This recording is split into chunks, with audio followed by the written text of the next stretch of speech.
Sergipe, que eu acho que é talvez o estado menor da federação, não tenho bem certeza, mas Israel, ele tem 490 quilômetros de norte a sul e 120 quilômetros de leste a oeste, só para você ter uma ideia do território dele. 120 quilômetros de leste a oeste, não dá daqui a Maringá. Você cruza o país de leste a oeste. E 490, não dá a ida até Curitiba, que dá mais ou menos 600 quilômetros, você já estaria fora de Israel. Tão pequeno que é aquele país. Mas é uma potência, armado com ogivas nucleares. E as coisas estão ficando complicadas naquela região. Irmãos, se nós considerarmos que Israel nasceu em 1948,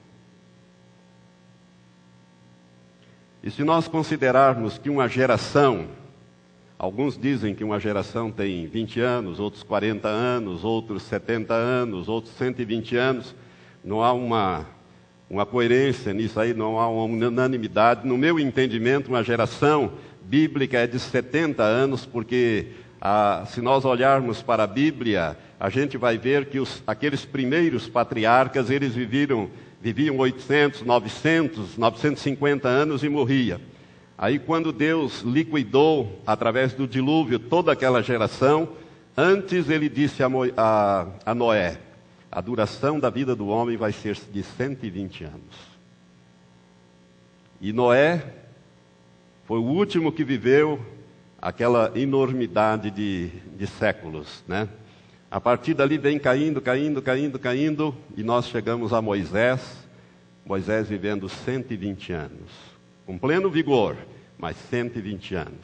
E a Moisés, Deus revelou que a duração da nossa vida é de 70 anos. Se alguns pela robustez chegam a 80 ou mais, o que acontece de melhor com eles é enfado e canseira. Agora, o pior, você pode avaliar por aí. Então, se nós considerarmos que uma geração é de 70 anos, em 1948 mais 70 anos, nós vamos para 2018. Daqui a 10 anos. O Jesus disse que todas as coisas terão que estar cumpridas dentro daquela geração que visse a figueira brotar.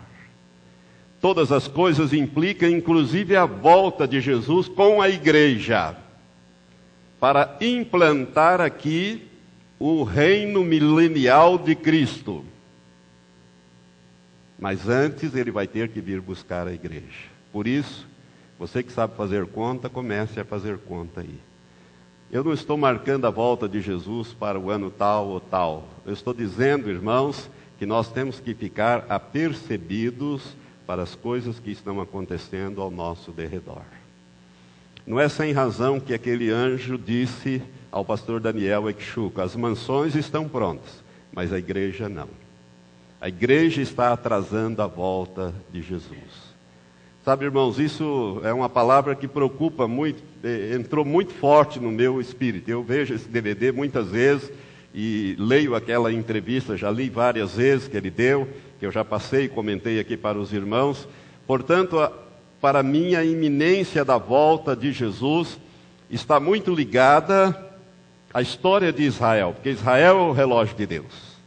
E se nós olharmos para Israel hoje, você vai ver que Israel está ficando cada vez mais comprimido. O Irã armando-se com armas nucleares, a Síria também, eu não sei se você sabe disso, mas recentemente Israel bombardeou reatores na Síria, reatores nucleares na Síria.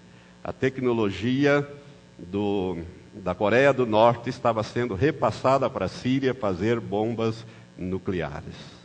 Então há um constante atrito naquela região. O Líbano hoje está em verdadeiro pé de guerra civil. O Hezbollah contra o governo libanês. Hoje, no dia de hoje. No dia de ontem, no dia de hoje. Morrendo gente lá no Líbano para a tomada do poder. Portanto, irmãos, preste atenção. Nós estamos muito próximo da volta de Jesus. Como está a sua vida? Como está a santidade da sua vida? Você tem levado a sério o crescimento cristão?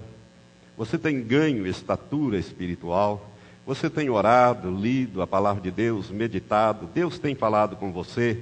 Há áreas na sua vida que precisam ser consertadas? O Espírito Santo fala conosco. Ele tem falado comigo ultimamente e eu tenho procurado consertar certas áreas da minha vida. Eu sei de algumas coisas, irmãos, que eu não posso ainda dizer aos irmãos.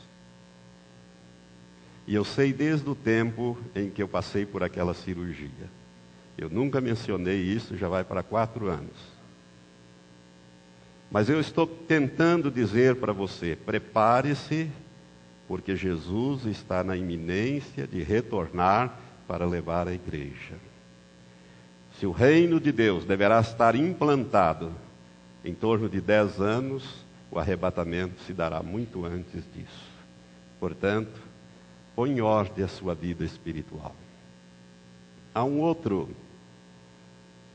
eu poderia falar mais nisso, mas há um outro sinal que eu quero também mencionar, que é muito evidente hoje, e que constrange os evangélicos, crentes, as pessoas de bem. É o aumento do homossexualismo e do lesbianismo no mundo todo. Parada gay para todos os lados. Até em Israel se realiza parada gay. Você pode imaginar isso? Agora, essa semana passada, era para ser realizado nesse final de semana, paradas e movimentos em várias capitais do mundo para a legalização da maconha. Nós oramos, batalhamos, intercedemos e aqui no Brasil foi proibido. Mas em alguns países foram liberados esses movimentos e essas paradas de legalização da maconha, que é uma droga extremamente prejudicial, ou é a porta de entrada para todas as demais drogas fortes que as pessoas usam. Mas o aumento do homossexualismo, irmãos, ele tem origem, depois eu gostaria que você lesse todo o capítulo 19 de Gênesis, e você vai ver ali como Deus vai agir em relação ao homossexualismo, em relação a Sodoma e Gomorra.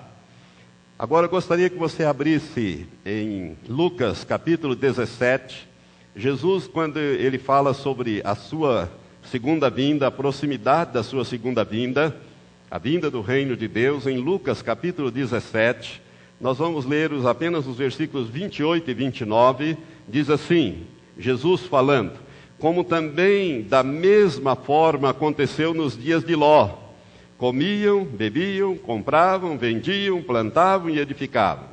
Mas no dia em que Ló saiu de Sodoma, choveu do céu fogo e enxofre e os destruiu a todos.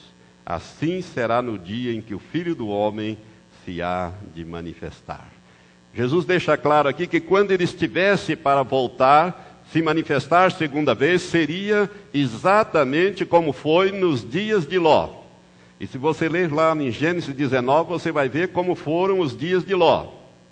Dias de extrema tolerância com o homossexualismo e o lesbianismo. Hoje nós temos aí no Congresso Nacional, nós estamos lutando, orando, passando telegramas para não ser aprovado um projeto de lei 122, está no Senado, que é uma lei que pune, que considera discriminação qualquer posicionamento contra atividades ou atos de homossexualismo e lesbianismo. Ou seja, falar contra homossexualismo e lesbianismo, como eu estou falando aqui, dá prisão. Dará prisão se for aprovado esse projeto. Irmãos, essa semana passada, não sei se você ficou sabendo, a televisão não mostra isso. Ela só mostra o que interessa.